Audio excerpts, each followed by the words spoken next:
নমস্কার, সময় এখন ঠিক দুপুর 2টোয় সবথেকে গরম গরম খবরগুলো আপনার সামনে পেশ করার। দুপুর টাটা পড়ার রোদ, প্রচণ্ড ঘর্মাক্ত একটা গরম। এখানেই রাজনীতির উত্তাপও কিন্তু পাল্লা দিয়ে বলতে পারেন বেশি হচ্ছে, বিশেষ করে উত্তরবঙ্গে। মমতা বন্দ্যোপাধ্যায় একটা সভা করলেন একটু আগেই কোচবিহারে। সেখানে উনি নাম করেননি দেশের মন্ত্রী, কেন্দ্রীয় প্রতিমন্ত্রী নিশীথ প্রামাণিক, কোচবিহারের নেতা, প্রাক্তন তৃণমূলী। নাম না করে কি বললেন মমতা বন্দ্যোপাধ্যায়, আগে শুনুন।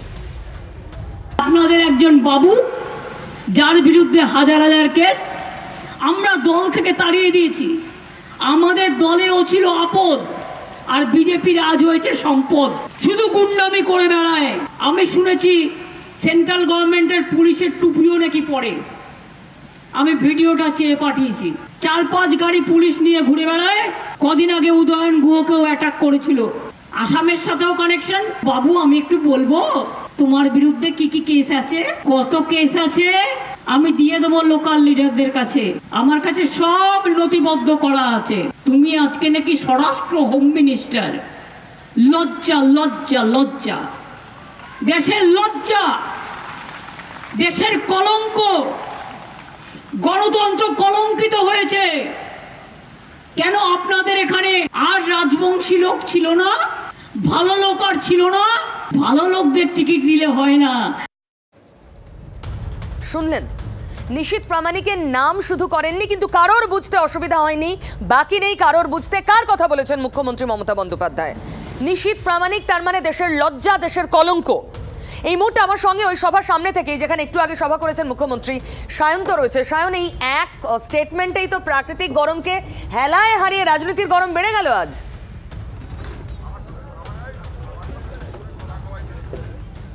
একদমই, দেখো রাজনৈতিক উত্তাপ তো ছিলই উত্তরবঙ্গে। মমতা বন্দ্যোপাধ্যায়ের আজকে ঝাঁঝালো আক্রমণ সেই উত্তাপ যেন আরও বাড়িয়ে দিল। গত কয়েকদিন আগে উদয়ন গুহের গাড়ি যখন ভাঙচুর হয়, তার ক্যাবিনেট মন্ত্রী সদস্যের গাড়ি, তখনই যেটা তৃণমূল সূত্রের খবর, তখনই মমতা বন্দ্যোপাধ্যায় সিদ্ধান্ত নিয়েছিলেন যে সভা প্রথম হবে কোচবিহারে, সেখান থেকে আক্রমণ শানাবেন নিশীথ প্রামাণিকের বিরুদ্ধে। আর সেটাই কিন্তু আজকে হলো। আজকে তার বক্তব্যের প্রায় প্রথম থেকে শেষ পর্যন্ত কিন্তু নিশীথ প্রামাণিকের বিরুদ্ধে তিনি আক্রমণ শানিয়েছেন, যেখানে তিনি স্বরাষ্ট্রমন্ত্রীর বিরুদ্ধে কি তার কাছে প্রমাণ রয়েছে সেগুলো দলের নেতাদেরকে দিয়ে দেবেন। অর্থাৎ তিনি কিন্তু কার্যত হুমকি দিলেন যে নিশীথ প্রামাণিকের বিরুদ্ধে একাধিক অপরাধের প্রমাণ তার কাছে রয়েছে। এমনকি এখানেই তো প্রশ্ন, তিনি এ রাজ্যের পুলিশ মন্ত্রী।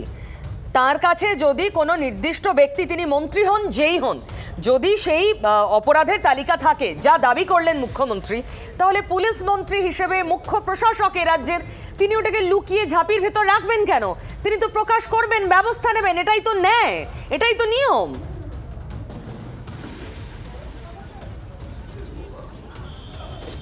একদমই এটা কিন্তু প্রশ্ন রয়ে যাচ্ছে মুখ্যমন্ত্রীর কাছে। তিনি দাবি করছেন তার কাছে প্রমাণ রয়েছে, তার কাছে ছবি রয়েছে, তাহলে তিনি ব্যবস্থা নিচ্ছেন না কেন?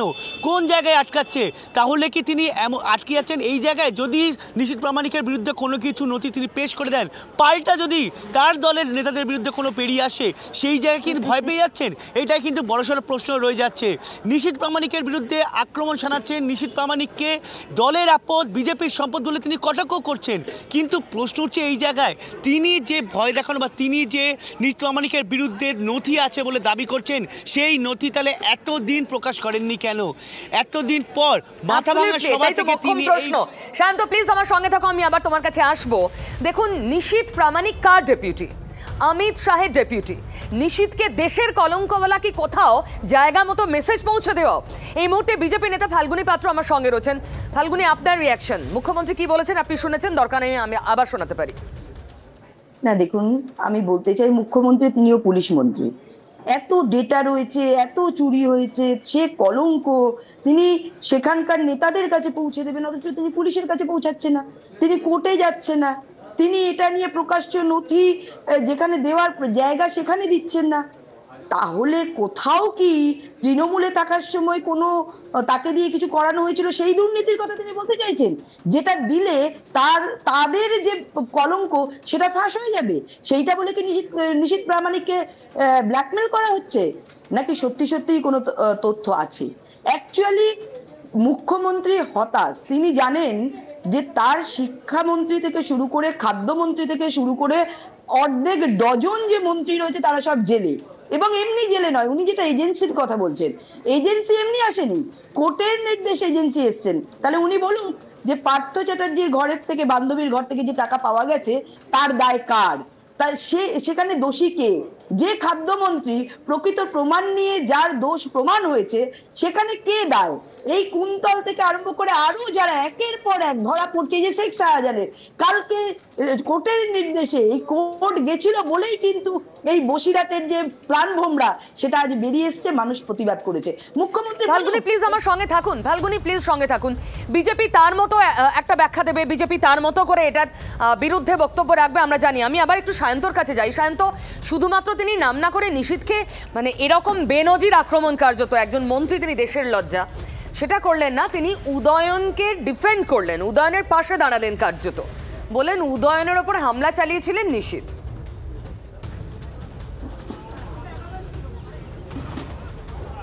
একদমই। দেখো, আজকে যখন মুখ্যমন্ত্রী মমতা বন্দ্যোপাধ্যায় এই সভামঞ্চে আসেন তখন কিন্তু প্রথমে মঞ্চে উঠেই তিনি প্রথম উদয়ন ঘোষের সঙ্গে কথা বলেন। দুদিন আগে কী ঘটনা ঘটেছেন সেটা কিন্তু উদয়ন ঘোষের সঙ্গে মুখোমুখি দাঁড়িয়ে জানতে চান, যেটা তৃণমূল সূত্রের খবর। এমনকি উদয়ন গুহ যাতে তৃণমূল মঞ্চে দাঁড়িয়ে, তিনি যখন মঞ্চে উপস্থিত সেই মঞ্চে দাঁড়িয়ে কোনো বিতর্কিত মন্তব্য তার বক্তব্যের সময় না করেন সেই ব্যাপারেও তাকে সতর্ক করে দেন। কিন্তু উদয়ন গুহকে কিন্তু সব দিক থেকে তিনি গার্ড করছেন, এটা কোনো নিঃসন্দেহে বলা চলে। আর উদয়ন গুহ যে কোচবিহারে তার অন্যতম স্তম্ভ, সেটাও কিন্তু তৃণমূল সূত্রে ইতিমধ্যেই দাবি করা হয়েছে। তাই উদয়ন গুহের গাড়িতে হামলা, কিন্তু উদয়ন গুহের কর্মীরা কিছুদিন আগে যে নিশীথ প্রামাণিকের গাড়িতেও এবং মিছিলেও হামলা হয়েছিল, সেই বিষয়টি নিয়ে কিন্তু তৃণমূল স্তরে এখন পর্যন্ত কোনো উত্তর পাওয়া যায়নি, কারণ পাল্টা হামলাও হয়েছিল। তাই সেই জায়গায় দাঁড়িয়ে কোথাও বিজেপির তরফে কিন্তু দাবি করা হচ্ছে পক্ষপাতিত্বে। যদি তিনি পুলিশ মন্ত্রী হন, যদি তিনি মুখ্যমন্ত্রী নিজেই বলছেন উদয়নের ওপরে হামলা হয়েছে, মানে উনি ক্লিয়ার করে দিলেন যে হামলাটা মানে এটা দুপক্ষের নয়, হাতাহাতি নয়, এটা একদমই বিজেপির আক্রমণ, যার নেতৃত্বে নাম না করে নিশীথ প্রামাণিককে মেনশন করতে চেয়েছেন মুখ্যমন্ত্রী মমতা বন্দ্যোপাধ্যায়। তবে এখানেই তো থামেনি, উত্তরবঙ্গে তিনি আজ একদম স্ট্রেট ব্যাট করেছেন বিজেপির বিরুদ্ধে, একের পর এক অভিযোগ। মনে আছে আপনাদের 2021-এর নির্বাচনে শীতলকুচিতে গুলি চলে 5 জনের মৃত্যু হয়েছিল। সেই সময় যে পুলিশ কর্তার দিকে অভিযোগের আঙুল উঠেছিল, তিনি সদ্য তার পদ থেকে ইস্তফা দিয়ে বিজেপির হয়ে লড়ছেন, বীরভূমের প্রার্থী। মুখ্যমন্ত্রী মমতা বন্দ্যোপাধ্যায় কোচবিহারে দাঁড়িয়ে সে কথা স্মরণ করালেন, তোপ দাগলেন। শীতলকুচিতে গুলি চালিয়ে এত মানুষ মেরেও হাতের রক্ত মোছেনি, এখন গিয়ে দাঁড়িয়েছে বীরভূমে। তার কারণ বলছে আমি ওখানে এসডিপিও ছিলাম। So what? দুটো ডিপি কেস আছে, ভিজিলেন্স কেস আছে, কিন্তু ভারতবর্ষের সরকার তাকে ক্লিয়ারেন্স দিয়ে দিয়েছে। আমরা স্টেট গভর্নমেন্ট থেকে অবজেকশন জানানো সত্ত্বেও আমি জানি না কেন্দ্রের যে সরকার আছে কোন সংবিধান মানে কি না। ওদের একটাই আইন, one nation and one political party. মুখ্যমন্ত্রী বললেন যে খুনের রক্ত লেগে রয়েছে যার হাতে, তাকে বিজেপি প্রার্থী করছে। আর কি বলছেন সেই প্রার্থী নিজে, দেবাশিস ধর, একবার শুনুন। সিআইডি তো তদন্ত করেছে, আমার হাতে যদি রক্ত লেগে থাকতো, না আমি ওখানে ছিলাম, না আমি গুলি চালাবার অর্ডার দিয়েছিলাম, না আমি, এবং রাজ্য পুলিশ ওর সাথে জড়িত ছিল। যারা রাজ্য পুলিশের কি ভূমিকা সেটা জানেন না, আমি এটা নিয়ে তর্ক বা বিতর্ক বাড়াতে চাই না। আর 2 নম্বর কথা, সিআইডি তদন্ত করেছিল, আমি যদি কোনোভাবে আমার 0.001%ও ইনভলভমেন্ট পেত, আজকে আমি অ্যাটলিস্ট এখানে বসে থাকতাম। আর এই ঘটনার অনেক কিছু রয়েছে, এই অলরেডি হাইকোর্টে এখন হিয়ারিং চলছে।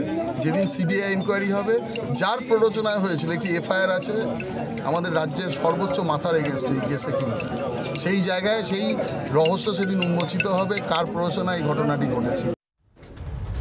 দেবাশিস বাবু সদ্য রাজনীতির মাঠে পা রেখেছেন, তিনি প্রার্থী হয়েছে, নিজের মতো সাজাচ্ছেন সবকিছু, নিজের মতো প্রচার করছেন। কিন্তু বিজেপি মুখ্যমন্ত্রীর যে এই অভিযোগ, এটা তো তৃণমূলের পর ভোটের ময়দানে আরো বেশি করে পেশ করবে, সেটাকে কি করে কাউন্টার করবে? আমি ফাল্গুনির কাছে যাব।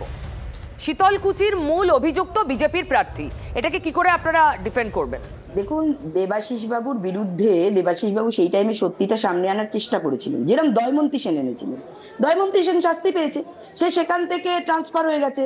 আপনারা জানেন পার্কস্ট্রিটের ঘটনা নিয়ে, সেরকম দেবাশিস বাবুও যখন সেখানে শীতলকুচির প্রকৃত রহস্য উন্মোচন করার চেষ্টা করেছিলেন, তো তার নামে বিভিন্ন ধরনের ভিজিলেন্স লাগিয়ে সিআইডি দিয়ে তার নামে বিভিন্ন কেস দেওয়া হয়েছিল। মানুষ প্রমাণ করবে এবং আগামী দিন কোর্ট প্রমাণ করবেন যিনি পুলিশ মন্ত্রী তিনি সত্যিকারের দায়ী। তিনি এইভাবে শীতলকুচির উদাহরণ দিয়ে বলেছিলেন যা কোর্টে প্রমাণ হবে সেটা হবে, তা সময় সাপেক্ষ, সেটা বিচারাধীন। কিন্তু রাজনীতির ময়দানে একটা ধারণা তৈরির চেষ্টা তো তৃণমূল করছে। মুখ্যমন্ত্রী বলা মানে আপনি বুঝতে পারছেন তার গুরুত্বটা, এবং সেটা কিভাবে তৃণমূল এগিয়ে নিয়ে যাবে। এটা বিজেপির রাজনৈতিক ডিফেন্স কি হবে? আমি বলছি শীতলকুচি থেকে যখন কেন্দ্রীয় বাহিনী চলে যাবে তখন কি হবে? তখন সাধারণ মানুষের ঠিক এই ধরনের কথা বলেছিলেন মুখ্যমন্ত্রী। অর্থাৎ মুখ্যমন্ত্রী এই ধরনের ঘটনাকে ইন্ধন দিয়ে, এই ধরনের ঘটনা ঘটিয়ে, যেহেতু তিনি পুলিশ মন্ত্রী রয়েছে, মানুষকে ভরকে রাখতে চায়, ভয় দেখাতে চায়। দেখুন শীতলকুচির ঘটনা কি হয়েছে সবাই জানেন, এবং দেবাশিস বাবুকে নিয়ে তিনি যদি বলতে থাকেন, প্রচার করতে থাকেন, সবাই জানেন যে তৃণমূলে আপাদমস্তক দুর্নীতিগ্রস্ত, তৃণমূল আপাদমস্তক সন্ত্রাসবাদে ভর্তি। এখানে আইনের শাসন নেই, এখানে শাসকের আইন বলবৎ করেছেন এই মুখ্যমন্ত্রী মমতা ব্যানার্জি। ফাল্গুনি প্লিজ সঙ্গে থাকুন, আমি আবার একবার উত্তরবঙ্গে যাই। সায়ন্ত অপেক্ষা করছে যেখানে। সায়ন্ত, তার মানে উত্তরবঙ্গ যে কতটা হাই ভোল্টেজ হয়ে রয়েছে এবং দুপক্ষই কতটা নজর দিচ্ছে, মুখ্যমন্ত্রীর একদম উত্তরবঙ্গের ইস্যু ধরে ধরে তোপ দাগা তার প্রমাণ। উদয়নের পাশে দাঁড়ানো, নিশীথকে এইভাবে আক্রমণ করা, শীতলকুচির ঘটনাকে সামনে রেখে বিজেপিকে আক্রমণ করা, মানে উত্তরবঙ্গ প্রচণ্ডভাবে পাখির চোখ দুপক্ষেরই।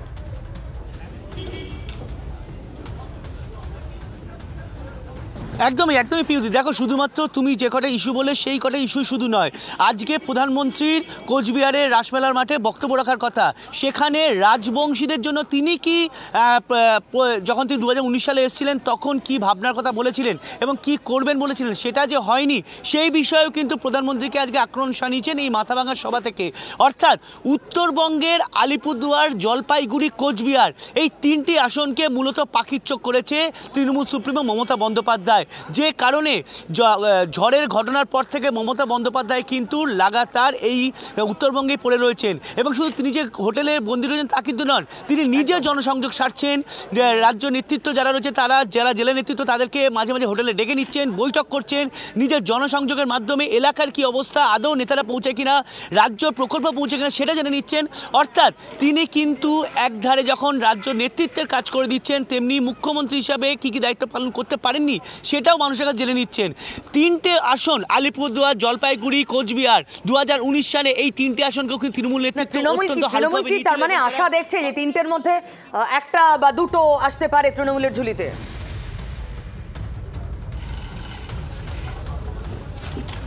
একদমই একদমই তৃণমূল নেতৃত্ব আশা করছে অন্তত তিনটি আসনের মধ্যে একটি আসন তৃণমূলের ঝুলিতে আসবে, এবং যে 7-8টা আসন রয়েছে তার মধ্যে অন্তত দুটো আসন তৃণমূল এবার বিজেপি।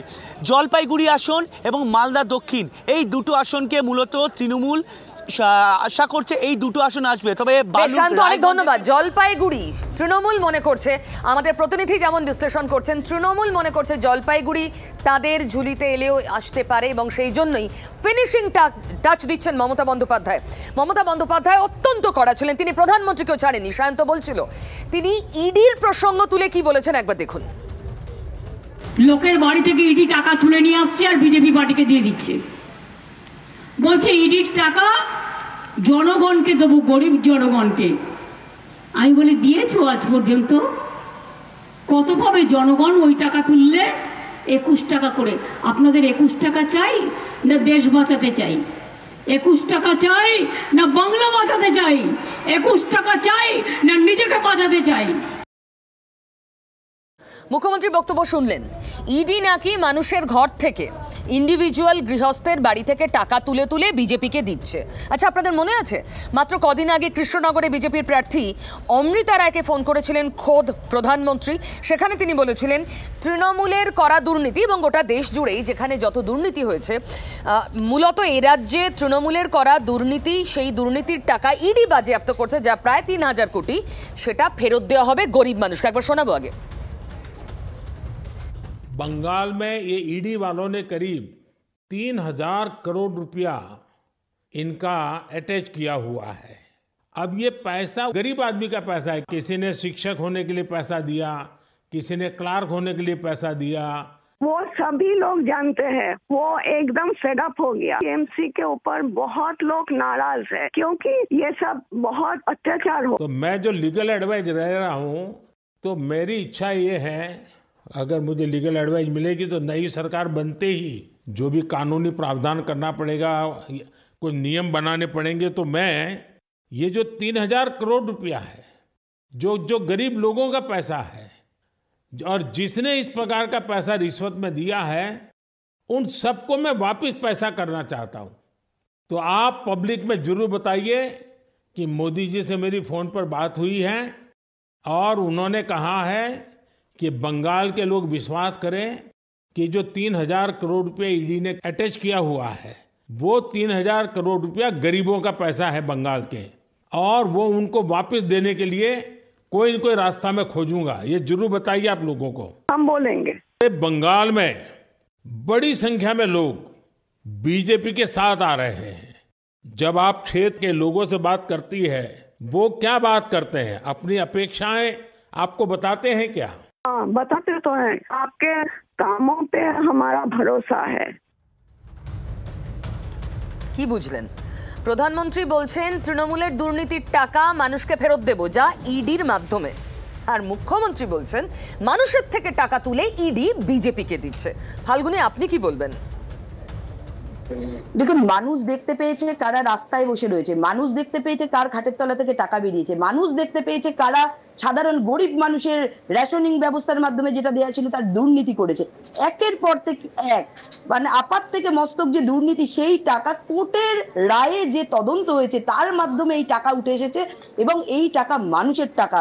যাদেরকে ফাঁকি দিয়ে, যাদের সাথে প্রতারণা করে তারা এই টাকা গচ্ছিত করেছিল, কিন্তু তদন্তের পরে এই টাকা ইডি এগুলোকে উদ্ধার করেছে। মানে ব্যাংকের থেকে যারা ব্যাংকের ম্যানেজার আছে তাদেরকে নিয়ে গিয়ে টাকা গুনার মেশিন নিয়ে গিয়ে টাকা গুনতে হয়েছে। এত টাকার পাহাড় এদের কাছে রয়েছে। তো স্বভাবতই মুখ্যমন্ত্রী এই কথা বলবে, কিন্তু বাংলার মানুষ জানে কোনটা সত্যি। মুখ্যমন্ত্রী আপাদ মস্তক, মুখ্যমন্ত্রী থেকে তার নিচু অবধি, তার পুরো ওখানে মন্ত্রী যারা রয়েছে প্রত্যেকে চোর, প্রত্যেকে তোলাবাজ, এবং প্রত্যেকে সাধারণ মানুষের সাথে প্রতারণা করেছে। সেই জন্য ফাল্গুনি, তৃণমূল ন্যারেটিভ তৈরি করছে যে আপনারা টাকা আটকে রেখেছেন। এবার কিভাবে রাজনীতির ময়দানে তা প্রতিরোধ করে পাল্টা একটা মানুষের মগজে ঢোকাবেন যে আসলে দুর্নীতি মূল, বিজেপি কিছু আটকায়নি, সেটা কি অনেক বেশি চ্যালেঞ্জ হয়ে যাচ্ছে না? কারণ আমি বলছি, কোথাও কোনো পঞ্চায়েতে এরা এখানে কোনো রকম এখানে ইউটিলাইজেশন সার্টিফিকেট দেয়নি, এবং আপনারা দেখেছেন ওরা বলেছিল 100 দিনের টাকা দেবে, টাকা দিয়েছে।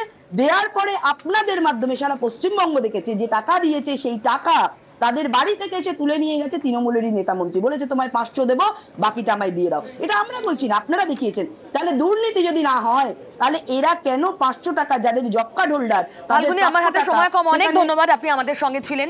বিজেপির লাইন খুব ক্লিয়ার, দুর্নীতি ইস্যুতেই তারা তৃণমূলের বিরুদ্ধে ভোটে নামছে, কিন্তু পাল্টা যে ন্যারেটিভগুলো তৃণমূল তৈরি করছে তার কি হবে? একটু অপেক্ষা তো করতেই হবে। তবে আপনাদের জানিয়ে দিই, মমতা বন্দ্যোপাধ্যায় এক জায়গায় সভা শেষ করলেন কোচবিহারে, সেই কোচবিহারেই প্রধানমন্ত্রী আসছেন, তিনি সভা করবেন সময় দুপুর 3টে। তার প্রস্তুতি কিরকম চলছে? বিজেপির এই মুহূর্তে ডিফেন্স লাইন কি তৃণমূলের বিরুদ্ধে? কি বলতে পারেন? মমতা যা যা বললেন, মোদী কি তার উত্তর দেবেন? সুমন কল্যাণ রয়েছে আমার সঙ্গে কোচবিহার থেকে। সুমন কল্যাণ, বন্ধ করুন, ইতিমধ্যে আমাদের মঞ্চে উপস্থিত হয়েছেন। দেখো, কিছুক্ষণের মধ্যেই প্রধানমন্ত্রী এখানে এসে পৌঁছবেন। আমি মাঠটা একবার দেখাতে বলবো, রাসমেলার মাঠ। রাসমেলার মাঠের এখনকার ছবিটা একটু দেখো, প্রচুর মহিলা যেমন দেখা যাচ্ছে এখানে, পাশাপাশি পুরো মাঠ কিন্তু এই মুহূর্তে ভরে গেছে। এবার আসি তোমার প্রশ্ন। যেভাবে মাথাভাঙার সভা থেকে নিশীথ প্রামাণিক এবং বিজেপিকে আক্রমণ করেছেন, যেভাবে মুখ্যমন্ত্রী তার বক্তব্য রেখেছেন, এবং আজকে আর কিছুক্ষণের মধ্যেই, ঘণ্টাখানিকের মধ্যেই প্রধানমন্ত্রী এখানে আসবেন, তার বক্তব্যে কি যারা যায় এখন কিন্তু সেটাই দেখার। কিন্তু তার আগে এই মুহূর্তে যারা সবচাইতে বড় যে বিষয়টা ফ্যাক্টর এখানে, রাজবংশী ভোট নিয়েও একটা বক্তব্য রেখেছেন যে আর কোনো প্রার্থী খুঁজে পাওয়া যাচ্ছে না, এমন একজনকে প্রার্থী করলো বিজেপি। সব মিলিয়ে মহারাজ তিনিও কিন্তু মাঝখানে, আজকে তার এখানে আসার কথা, এসব বিচার করে আজকে কি পরিস্থিতি দাঁড়ায়, রাজনৈতিক কি বার্তা দেন প্রধানমন্ত্রী, সেই রাসমেলার ময়দান থেকে সবার নজর কিন্তু এটা দিকে একদম সুমন কল্যাণ, পরে ফিরতেই হবে তোমার কাছে আবার। এখন একটা ছোট্ট ব্রেক নিচ্ছি, আবার ফিরছি, সঙ্গে থাকুন।